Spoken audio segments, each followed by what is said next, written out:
세상의 주인 되신 주님이 내 이름 아시며 상한 맘 돌보네.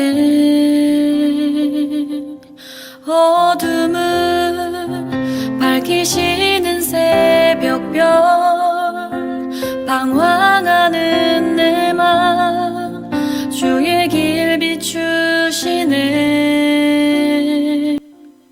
오늘 우리에게 주신 하나님의 말씀은 역대하 5장 1절부터 14절까지 말씀입니다. 솔로몬이 여호와의 전을 위하여 만드는 모든 일을 마친지라.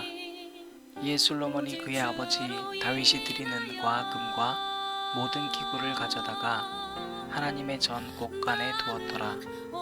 이에 솔로몬이 여호와의 언약궤를 다윗성 시온에서부터 메어 올리고자 하여 이스라엘 장로들과 모든 지파의 우두머리 곧 이스라엘 자손의 족장들을 다 예루살렘으로 소집하니 일곱째 달 절기에 이스라엘 모든 사람이 다 왕에게로 모이고 이스라엘 장로들이 이름에 레위 사람들이 궤를 매니라.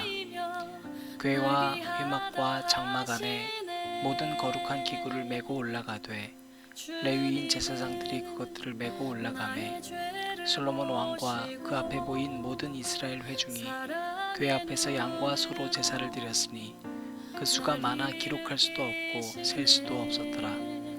제사장들이 여호와의 언약궤를 그 처소로 메어 드렸으니 곧 본전 지성소 그룹들의 날개 아래라. 그룹들이 궤 처소 위에서 날개를 펴서 궤와 그 채를 덮었는데 그 채가 길어서 궤에서 나오므로 그 끝이 본전 앞에서 보이나 밖에서는 보이지 아니하며 그 궤가 오늘까지 그곳에 있으며 궤 안에는 두 돌판 외에 아무것도 없으니 이것은 이스라엘 자손이 애굽에서 나온 후 여호와께서 그들과 언약을 세우실 때에 모세가 호렙에서 그 안에 넣은 것이더라. 이때에는 제사장들이 그 반열대로 하지 아니하고 스스로 정결하게 하고 성소에 있다 나오매 노래하는 레위 사람 아삽과 헤만과 여두둔과 그의 아들들과 형제들이 다 세마포를 입고 제단 동쪽에 서서 재금과 비파와 수금을 잡고 또 나팔 부는 제사장 120명이 함께 서 있다가 나팔 부는 자와 노래하는 자들이 일제히 소리를 내어 여호와를 찬송하며 감사하는데 나팔 불고 재금 치고 모든 악기를 울리며 소리를 높여 여호와를 찬송하여 이르되 선하시도다 그의 자비하심이 영원히 있도다 하매 그때의 여호와의 전에 구름이 가득한지라. 제사장들이 그 구름으로 말미암아 능히 서서 섬기지 못하였으니 이는 여호와의 영광이 하나님의 전에 가득함이었더라. 아멘. 나 오직 주의 것, 나 오직 주의 것.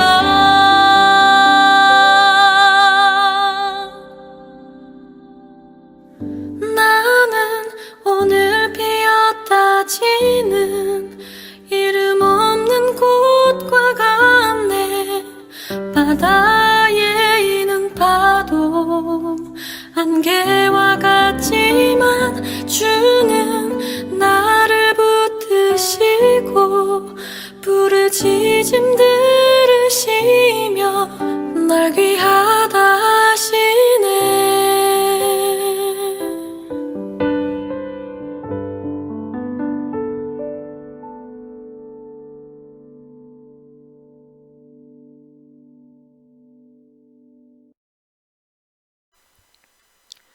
오늘도 우리 주님의 크신 은혜가 저와 여러분에게 가득하기를 바랍니다.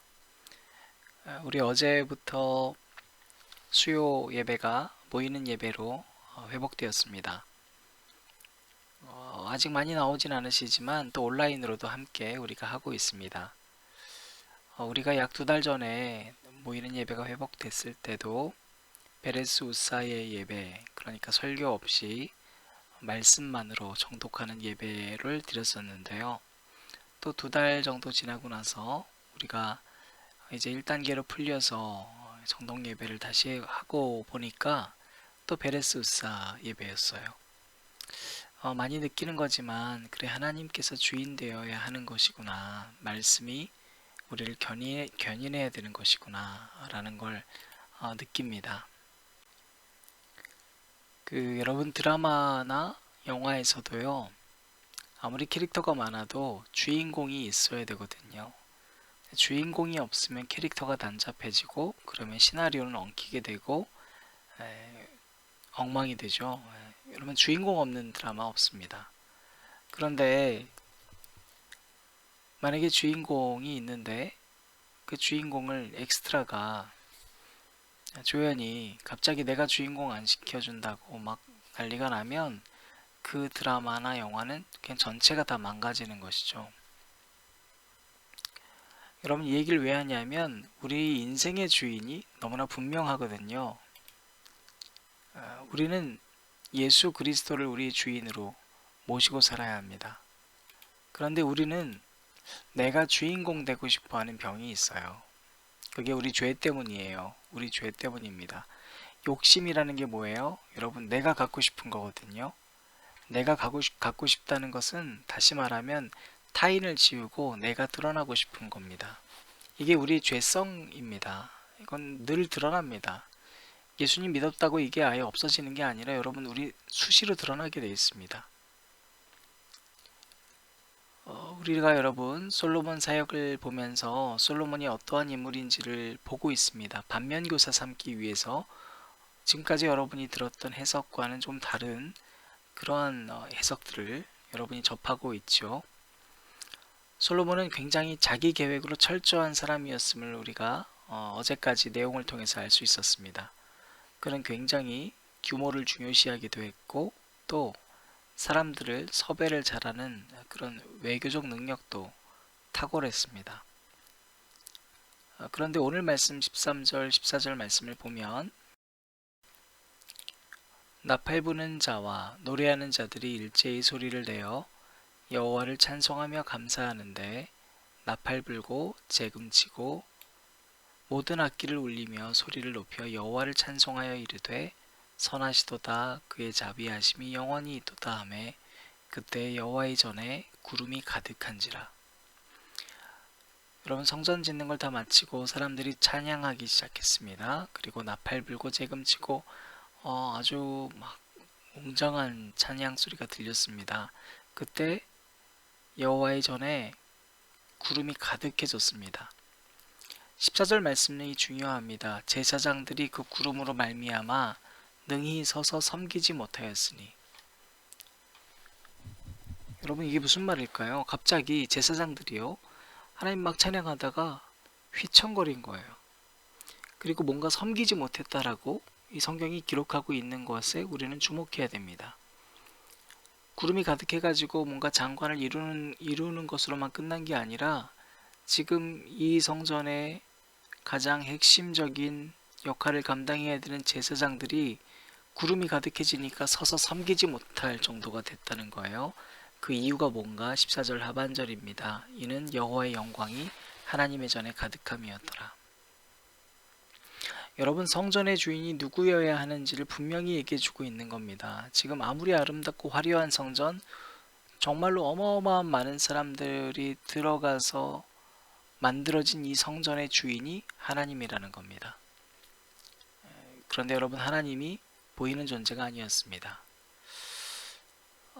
능히 서서 섬기지 못했다. 무릎 꿇었다라는 것일 수도 있고요. 여러분 이와 같은 이 결론을 맺고 있는 이 말씀을 생각하면서 우리가 오늘 성전에 대해서 또 한 가지 점검할 사항을 살펴보겠습니다. 먼저 우리가 이 내용에 대해서 더 깊게 알아보기 전에 다윗이 죽기 직전 성전과 관련해서 솔로몬에게 직접 언급했던 내용을 점검해 볼 필요가 있어요. 역대상 22장 5절 6절입니다. 다윗이 이르되 내 아들 솔로몬은 어리고 미숙하고 여호와를 위하여 건축할 성전은 극히 웅장하여 만국의 명성과 영광이 있게 하여야 할지라. 그러므로 내가 이제 그것을 위하여 준비하리라 하고 다윗이 죽기 전에 많이 준비하였더라. 다윗이 그의 아들 솔로몬을 불러 이스라엘 하나님 여호와를 위하여 성전 건축하기를 부탁하여. 자, 다윗이 솔로몬을 언급하면서 얘는 좀 어리고 성전은 건축해야 되는데 성전은 크게 지어야 돼. 그러니까 우리가 다윗에게도 실제로 죽기 전까지 성전에 대한 열망이 사라지지가 않은 걸 알 수 있어요. 이게 여러분 사람의 모습이에요. 다윗 같은 왕은 없었거든요. 그런데 그 다윗조차도 하나님이 성전에 대해서 누차 얘기했음에도 불구하고 아직도 성전에 대한 정신이 무엇인지를 스스로 고백하지는 못하고 있는 겁니다. 그래서 여러분 어떻게 해요? 죽기 전에 많이 준비했대요. 많이 준비했대요. 여러분 다윗은 자기가 못 짓는다는 것 알았습니다. 순종했습니다. 그런데 그렇다고 놀지는 않았어요. 그가 다음 세대가 성전을 지을 수 있도록 철저하게 준비했습니다. 여러분 우리가 두 가지 측면에서 볼 수 있습니다. 다윗이 끝까지 욕심버리지 못했구나. 비판적 시각으로 바라보는 측면입니다. 다윗이 인생 말년 다 가는 동안 다른 것을 하면서 하나님께 영광 올려드렸으면 좋았을 텐데 그러지 않고 결국에는 웅장한 성전을 짓기 위해서 이토록 많은 것들을 모으면서 살았다는 것이 조금 서글프죠. 그런가 하면 여러분 또 다른 측면의 시각도 있습니다. 그가 여러분 내가 주인이 되지 않고 다음 세대가 주인공 노릇을 할 수 있도록 철저히 자기는 보조 역할을 하면서 준비 작업을 했다는 거예요. 여러분 우리가 사역하면서 내가 임기에 있을 때 뭔가 다 좋은 거 다 해보고 싶어. 이게 욕심이거든요. 여러분 사람이 한 번에 한 가지 일 잘하는 것도 힘들어요. 근데 한 번에 한 가지만 해야 돼요. 근데 너무 많이 하면 힘들어요. 내가 내 사역을 하면서 내 생의 모든 좋은 것들을 다 끝마치고 싶다는 것이 욕심이에요. 그런데 여러분 지금 다윗은 그러지 않았다는 거예요. 다음 사람이 목회하기 쉽도록 나는 디딤돌 대줘야 되겠다. 그래서 솔로몬이 연약한 그 솔로몬이 왕위에 갔을 때 성전 짓는 것 때문에 스트레스 받지 않도록 모든 재료들을 다 많이 모아놨어요. 그리고 여러분 14절 말씀 보면 내가 환난 중에 여호와의 성전을 위하여 금 10만 달란트와 은 100만 달란트와 놋과 철을 그 무게를 달 수 없을 만큼 심히 많이 준비하였고 또 제목과 돌을 준비하였으나 너는 더할 것이며 또 장인이 내게 많이 있으니 곧 석수와 목수와 온갖 일에 익숙한 모든 사람이니라. 금과 은과 놋과 철이 무수하니 너는 일어라 여호와께서 너와 함께 계실지로다 하니라. 여러분 지금 솔로몬에게도 너가 더 하면 되는데 내가 성전을 짓기 위해서 금 10만 달란트, 은 100만 달란트 뭐라는 거예요. 아빠가 준비 다 해놨어. 그러니까 너는 일어나서 일만 하면 돼. 이렇게 다윗이 심지어 얘기할 정도로 다 모아놨습니다. 자, 그리고 오늘 본문으로 돌아옵니다. 1절입니다. 솔로몬이 여호와의 전을 위하여 만드는 모든 일을 마친지라. 자, 여러분 다윗이 모아놓은 것들은 일단은 다 쓰고 솔로몬이라면 또 다윗도 이미 얘기했겠지만 다 쓰고 또 그 외의 것들을 더해서 성전을 지었겠죠. 자, 그런데 오늘 본문 말씀 1절의 하반절이 이렇게 마치고 있습니다. 이에 솔로몬이 그의 아버지 다윗이 드린 은과 금과 모든 기구를 가져다가 하나님의 전 곳간에 두었더라. 여러분 이게 무슨 말일까요? 솔로몬이 그렇게 많은 에너지를 쏟아붓고 어마어마한 재물을 쏟아부었는데 아버지가 준비해 둔 건 거의 안 썼어요. 우리가 언뜻 스쳐 지나가기 쉬운 구절이지만 여러분 이거 굉장히 무섭고도 소름 끼치도록 우리를 들여다보게 하는 대목입니다. 우리는 내가 주인공 되고 싶은 거예요. 남이 날 위해서 이만큼 준비해줘서 내가 쉽게 했어. 이 말을 듣기가 싫은 거예요. 물론 이 말씀도 두 가지 관점이 있습니다. 하나의 관점은 어떻게 아버지가 남긴 걸 이거는 그냥 놔두고 내가 스스로 해야지 라는 마음이 있을 수도 있다. 근데 여러분 극히 드물어요. 그거라면 좋겠어요. 그런데 그게 아니에요. 한 가지는요, 내가 이루고 싶은 거예요. 우리가 이 관점으로 우리를 들여다봤으면 좋겠어요. 여러분, 우리는 죄가 있어서, 죄성이 있어서 꼭 내 힘으로 이루었던 것들이 부각되길 바라는 마음이 있어요. 여러분 생각해 보세요. 에이, 여러분 잘 된 거 옆에 있는 사람이 다 해줘서 그런 거잖아요. 이 말 들으면 기분 좋을까요? 우리 죄가 없으면 오히려 그 말 들을 때, 아, 진짜 그래요. 저는 진짜 아무것도 한 게 없어요. 라고 얘기해야 되는데, 이상하게 기분이 나빠요. 또 우리 마음에는 이런 시기하는 마음도 있어요. 누군가가 선한 일을 할 때, 그것 자체만으로 보지 못하고, 아, 그 사람 뭐, 부모가 다 내주겠지. 옆에 도와주는 누군가 물주가 있겠지. 에이, 남편이 뭐, 아내가 뭐, 뒷바라지 잘해준다는데 뭐. 여러분, 이런 마음이 왜 생기는 걸까요? 여러분, 사역에 있어서도 이게 참 위험해요. 하나님의 영광이 가득해야 되는 곳은요, 사람이 드러나는 곳이 아니라 사람은 무릎 꿇고 하나님께서 일하심을 목도하는 곳입니다. 여러분, 그것은 누군가가 나보다 훨씬 빛나는 것을 진심으로 바라야 합니다. 여러분, 오늘 우리가 이 말씀 통해서 한 가지 점검할 것이 있습니다. 바로 나에게 주인공 병은 없는가 점검해야 합니다. 어떻게 점검할 수 있을까요? 가끔가다 내가 하기 싫은 것들을, 그런데 아무리 말씀을 봤을 때 이거는 해야 되는 것인데 그냥 하기 싫을 때가 있어요. 그때도 점검할 수 있고요. 또 한 가지는 내가 원하는 대로 뭔가 이루어지지 않으면 심통이 나는 경우 있어요. 여러분, 그리고 내가 아무것도 맡겨지지 않은 순간에도 예배자인가 아닌가를 생각해 보세요. 설교자가 아닌데 여러분, 그냥 예배자로 참여하기 쉽지 않아요. 여러분, 찬양 인도자 아닌데 모든 예배 순서 시간에 정말로 찬양 인도하듯이 열정적으로 예배드리기 참 쉽지 않은 것 같아요.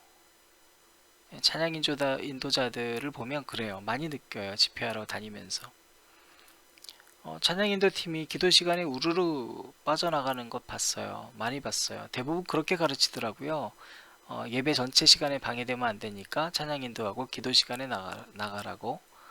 여러분, 거기에서 찬양 드리는 사람들이 뭘 배울까요? 찬양만 잘하면 돼, 우리는. 그것 배울까요? 예배는 세련되면 돼, 이렇게 배울까요? 그런 문제 있는 거예요. 여러분, 찬양을 하는 찬양팀이 찬양 인도나 찬양에 아주 멋있게 인도하고 나서 제일 뒤로 가는 경우들도 참 많아요. 여러분뿐만 아니에요. 기도 순서 맡은 사람, 성가대, 봉헌 순서 맡은 사람, 모든 예배에 있어서 본이 되어야 하는 자리예요. 그런데 그 순서만 잘하면 별 의미 없어요. 정말로 중요한 건 내 순서 아닐 때, 내가 뭐 아무것도 안 맡았는데, 그러니까 더 잘하는 거예요. 여러분, 임원이 된다는 것, 또 혹은 직분을 맡는다는 것, 사역을 한다는 것은요, 참 중요한 일이에요. 근데 여러분, 그게 아무것도 없어도, 내가 드러날 일이 아무것도 없어도 최선을 다해서 예배드리고 남을 섬기고 사랑해주는 것, 그게 가장 빛나는 거예요. 여러분, 오늘 말씀에서 솔로몬이 다윗이 그토록 준비하고 솔로몬을 위해서 정말로 애지중지하는 그 사랑하는 솔로몬을 위해서 준비했던 모든 것들을 솔로몬 쓰지 않았어요. 나중에 곳간에 그냥 갖다 버렸어요. 왜 그랬을까 곰곰이 생각해 보셨으면 좋겠어요. 이 모습이 내게는 없나? 난 내가 다 이루고 싶어. 남 덕에 내가 있다는 소리 듣기 싫어. 이 소리 듣기 싫어서 우리가 오늘도 하나님 보시기에 너 참 안됐다 소리 듣지 않았으면 좋겠습니다. 여러분, 목요일입니다.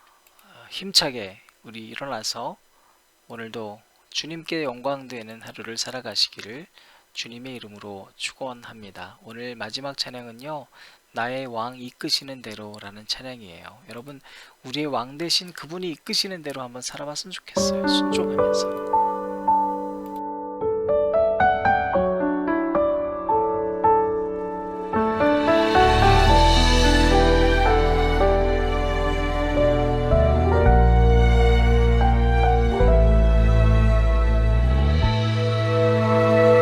나의 왕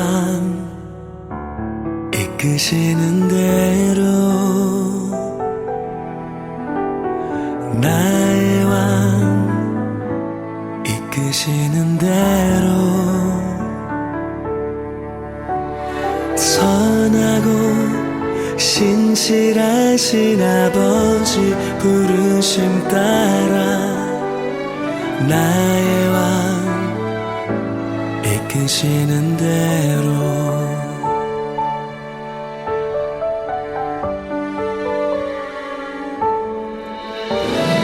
나의 왕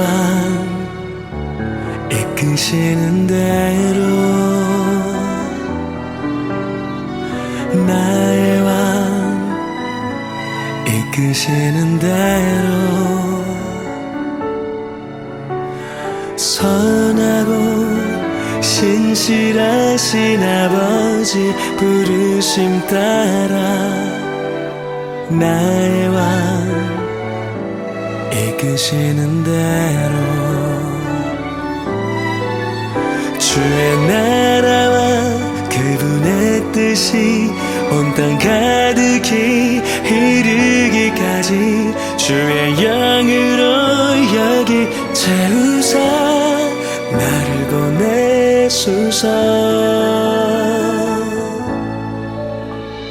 나의 왕 이끄시는 대로 나의 왕 이끄시는 대로 선하고 신실하신 아버지 부르심 따라 나의 왕 이끄시는 대로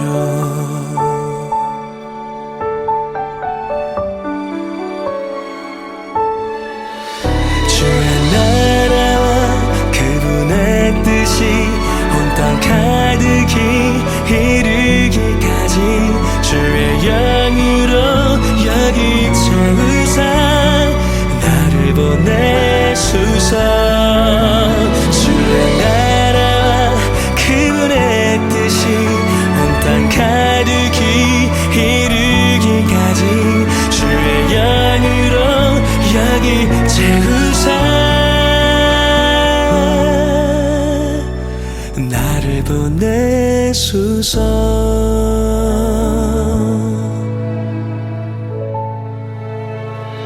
나의 왕 이끄시는 대로 나의 왕 이끄시는 대로 선하고 신실하신 아버지 부르심 따라 나의 왕 이끄시는 대로